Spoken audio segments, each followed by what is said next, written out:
Welcome back, everybody. This is Edwin, the Magic Engineer, and this video is about a special card that has recently come out in a M20, and I'm actually pretty excited about it, and I bought a playset of it, actually, and that card is Lotus Field.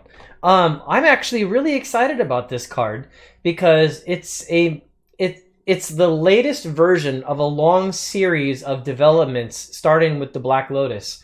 And I'm actually going to walk you guys through some of that evolution of those cards over time and talk about some interesting combos and potential things that I see that could be done with this card that I'm just excited to see how it's actually played out in actual decks. So to start off with, let me shrink this video down so you guys can see. This is the play set that I bought. Now, unfortunately, you can tell these ones got like real bent.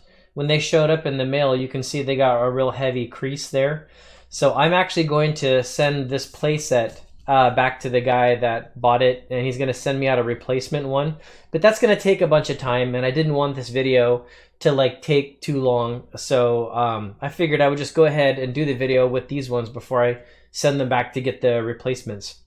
But anyways, as you can see with this card, the most similar one that everyone compares it to, and I have one over here to show. This is the card that most everybody compares it to. It's called Lotus Field. And this one came out in Weatherlight, and it's a land, and as soon as it comes into play, you have to sacrifice 2 untapped lands or bury the Lotus Field. So it doesn't really necessarily give a speed advantage because you can only play it on turn 3 unless you can get lands out faster. But it does give multiple colors, so from that perspective, you would get this big advantage with it. But the problem was, if they only had 1 Stone Rain or 1 Strip Mine, they would blow this off the table, and they've effectively killed 3 of your mana. And that is the big thing that's really changed about this one, because since they've got the text there that says it's hexproof, that means that it can't just get easily blown off the table. And I really like that, and I think that actually gives this card a lot more credibility than it seems like. But first, let me kind of walk you guys through the evolution of the different cards as they came out over time. Let me see, how did I get these? I might have got them a little backwards. Okay, so let's clear this off. I'll or at least put them over here on the side. And the first one, of course, to come out was the original Black Lotus. Now, this is my Black Lotus. And, of course, the biggest thing about this is that it goes 3 mana of any one color, similar to the Lotus Field and the Lotus Veil, but it's the speed is what it also gives. It has the flexibility based on colors, but it also gives the speed.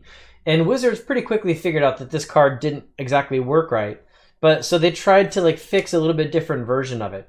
So the next version they came out with, maybe I'll set it like this, was the Mishra's Workshop. And the Mishra's Workshop was similar because it's a land which gets you back into the rule of playing 1 land per turn, and it doesn't go for any color mana, it goes for colorless, and even worse, they restricted it to say artifacts only. So that's a lot of restrictions that they put in it, and they figured that would actually be good enough. But over the years, it's become pretty clear that even with all those restrictions, getting 3 mana on turn 1 just causes broken things to happen. So a large amount of time went by. And I think the next one to come out was, I think it might have been, I'm trying to remember if it was Tempest or not. So Lotus Petal eventually came out years later, and that was basically the same exact thing of Black Lotus, except that the Lotus Petal only sacked for 1 mana. And so they're probably thinking at the time, okay, this is a much more fixed version. It's literally 3 times less powerful than Black Lotus, right? And even that still turned out to be really powerful and got restricted because you could have multiples of them, and it just accelerated decks so much. And then shortly after with Weatherlight, there was the Lotus Veil actually came out. And this one was a pretty good run at being a better version of Black Lotus because it's still a Lotus type card. It taps for 3 mana of any one color, but you got to sack those 2 lands. And I just said the biggest problem with it is, if you get that Lotus Veil into play and then someone blows it off the table with their 1 Strip Mine, then they've kind of got a 3-for-1. I mean, it's a really good deal for them. So there's obvious problems with it. And that fragility, I say, would was probably the main thing that kept it from really being played inside of tournaments. So not to be beaten, Wizards moved on, and then they made the Lotus Blossom after many years. And the Lotus Blossom was a nice little like addition, but you know, you could build it up, you could turn it into something, but the process took so much effort that I think it never really quite made like a big impact in like very many tournament decks. But people still wanted it because it was a Lotus card. I mean, it said Lotus, and it's got a little picture of a Black Lotus on it, so it was still desired because of that, but it just didn't quite fit the bill. Years later, then the Lotus Guardian came out, and so now it's like, you know, they weren't obviously trying to make a replacement for Black Lotus. They were just trying to make a play on the word and kind of like tie back to it. But in this case, you got a 4/4 flyer for 7 mana that has the ability to tap for 1 mana of any color. So I like that little connection. I've never really saw this being a big thing. But again, it wasn't really trying to fix Black Lotus. That one was just more of like a play on words. And there's a lot of those, by the way, I didn't really include in this video. Then Mirrodin came back years later, and they made a version, the Gilded Lotus. And this one is honestly not too bad of a version because you're not going to get it out immediately. I mean, you got to spend 5 mana to get it into play, and you can immediately use it for 3 mana of any one color. So that's pretty good. But being an artifact, it's of course pretty fragile. I mean, somebody can blow it up. But the thing that stopped this from being really big in tournaments is that it was still going to be a lot of times turn 5 or so before you could really get this into play. It gave you a boost like after the fact, but it didn't necessarily help you on turns like 1 through 4, right? It didn't really speed you out or anything like that. And that's kind of one of the main purposes of the Lotus. So it's like, it was like a Lotus that could give speed, but didn't actually necessarily give speed. And so, I mean, it still sees play. It's one of the better versions of the actual kind of Lotus series of the card, but still not quite there. And then we had this kind of the joke card, the Mox Lotus. And this one was just funny because it costs 15 to put into play, and then it taps for infinite mana. Now, this was part of the Unhinged series. So it's got the silver border and everything like that. So it's not tournament legal. And you could spend 100 mana to do add 1 mana of any color to your mana pool. So, I mean, it's just funny. This card is awesome. It gives you all the colors of mana that you want. It gives you infinite mana. You can kill everyone on the table with it, but it's not too bad. It's not tournament legal. But I like the combination of a Mox and a Lotus together with the good joke. So I really appreciated that card. So after that, the next card to come out in Time Spiral was the Lotus Blossom. And this one has actually seen some tournament play. The Suspend ability definitely slowed it down, so you didn't have that immediate acceleration of mana. You're not going to get those crazy turn 1 broken decks like as much, right? With the Lotus Blossom. And so that restricts it back a decent amount, which is, you know, good, I think, for the overall card. But it's still like has some decent value. So these still definitely found their way into decks, especially since there's other ways that you could cheat it into play, like discard it into your graveyard and then weld it into play with like a Goblin Welder, things like that. There were still other ways of making this actually happen. Or if you could slow the game down with some kind of lock effect that just stopped everyone from doing something, and all of a sudden you're getting a Lotus into play and you're getting this 3 mana, so it still has viability. And then in Commander 2016, we all saw the Chromatic Lantern come out. And I'm sticking this in this list because, you know, it's got no direct reference to Lotus. I mean, it doesn't say Lotus or anything like that on it, but it still takes, you know, 3 to put into play, which kind of like sticks around that 3 number. It gives you mana of any color. It's an artifact, and it allows like other things to give mana, any color of mana as well. So in my mind, it still kind of fits inside that series. I think they're still trying to find a way to actually fix, you know, the Black Lotus and make it more tournament legal. And so I think Lotus Field is a really good implementation along that chain. I really like what they've done with it because I think they've fixed the speed aspect. They've given you the ability to now get like 3 mana of any one color, but you're not going to be so fragile like you were with the Lotus Veil, right? So that's really cool. So now, kind of after seeing the evolution of all those, let me talk to you guys a little bit about combos that I like, that I think are pretty cool. I'll put all these right up here at the top. Get those all centered in there. Okay, so I got a few cards here for combos, and no, this isn't, of course, all the combos. This is just ones that came to my mind, and I thought were pretty cool. So Urban Burgeoning is one of them. This one said that untap this land during each other player's untap step. I kind of like this with the Lotus Field because it's hexproof, which means your opponent can't put anything on it, but you actually can. And if you put this on your Lotus Field, then you're losing that one card out of your hand, but you're going to get quite an additional boost of mana because you can tap the field for 3 during your turn, then you can tap it for 3 during their turn as well. So it seems like a pretty nice little addition that it's going on to a card that's a fairly protected card to begin with. So I liked that, especially when you're playing like a blue counter magic deck, just have that one Lotus Field open. You can use it during your turn to cast things. During their turn, it untaps and you can have it sitting there threatening them for counter magic as well. So another one I thought of was Crop Rotation. I love this one, this foil one. I bought this for $1 and then all of a sudden they just went crazy in price years later. So anyways, the Crop Rotation is obviously good because if you've already got multiple lands in play and then you drop a Crop Rotation, you can just go get that Lotus Field and sack the others, once the field comes into play.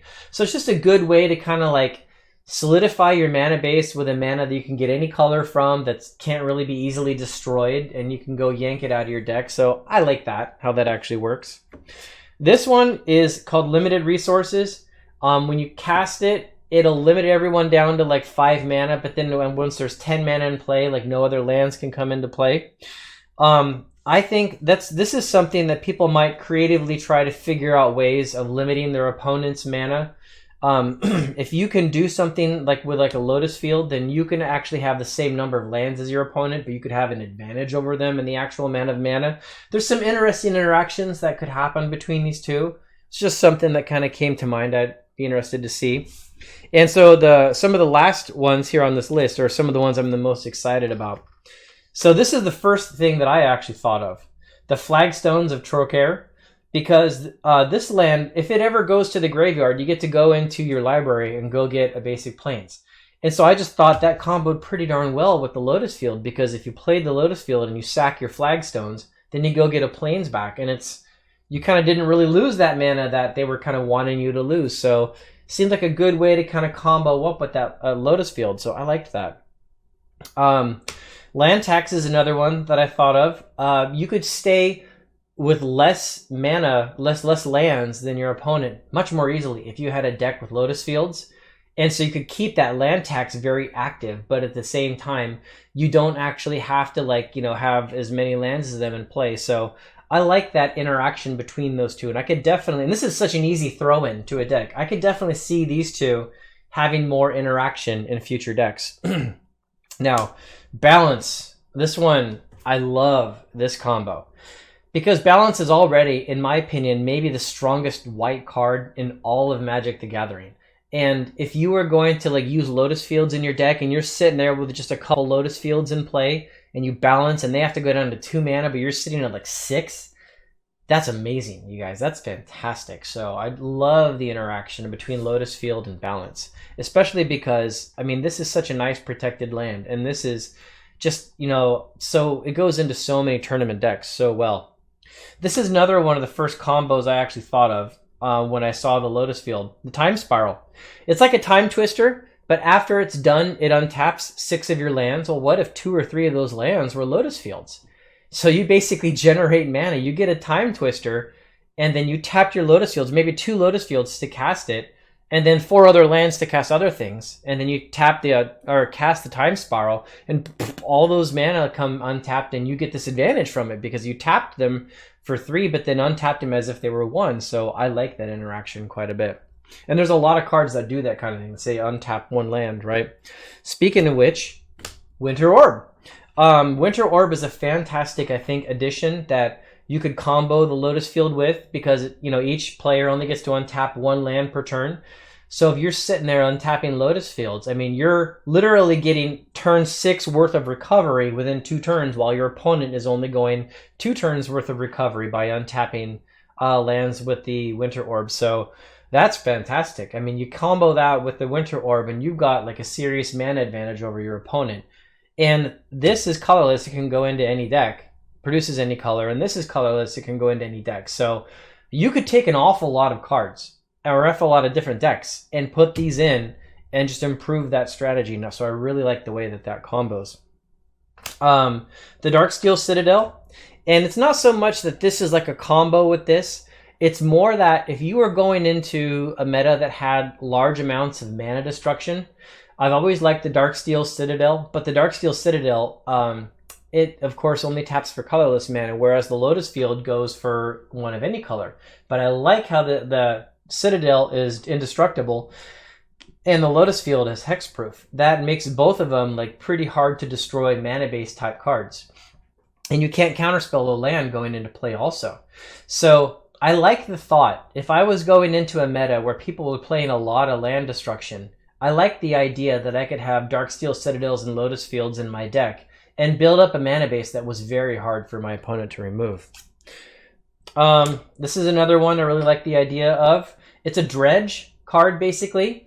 So if you were going to put the Lotus Field into play and you had the Dakmor Salvage in your graveyard, and then you can just dredge it back on top of your deck. So it's kind of like if you needed that mana, you could get it back easily. That was an interesting little combo I saw with it. So with something like that, I could definitely see Lotus Field going into like dredge decks and then making use of lands like this, because you could just yank them. If you had to play them, you could play that land. Then if it's in the graveyard, you could dredge it back, fill up that graveyard, which is exactly what you want to do. But now you got good mana on the table. I like that interaction. And of course, Crucible of Worlds is, and of course, the green creature. Oh, what's his name? Anyways, that has the same Crucible effect. I like both of those because, you know, the combination is obvious here. You know, you put the Lotus Field into play, you lose 3 lands, but then with the Crucible, they just come right back. And if you still have those other lands you didn't play because you're pulling them out of your graveyard in your hand, then maybe you could brainstorm and like shuffle them away and effectively turn them into other spells or something like that. So there's an interesting little interaction there. And so that's what I wanted to show you guys. I liked the way that all these comboed out together. I think it was an interesting way that it actually went a long way to fix the Black Lotus better than the Lotus Field turned out to be. And I think this card is going to have like value as the years go by. I have no idea how many Wizards is going to print of them, but I definitely got my playset. But as you can see, unfortunately, mine showed up all bent. So I'll have to, I'll get those. I'll get the new ones here in just a little bit, and I'll post pictures of them on Instagram and stuff like that. But there you go, guys. Lotus Field, great card. Go check them out. And I hope you guys enjoyed the video and have a great day.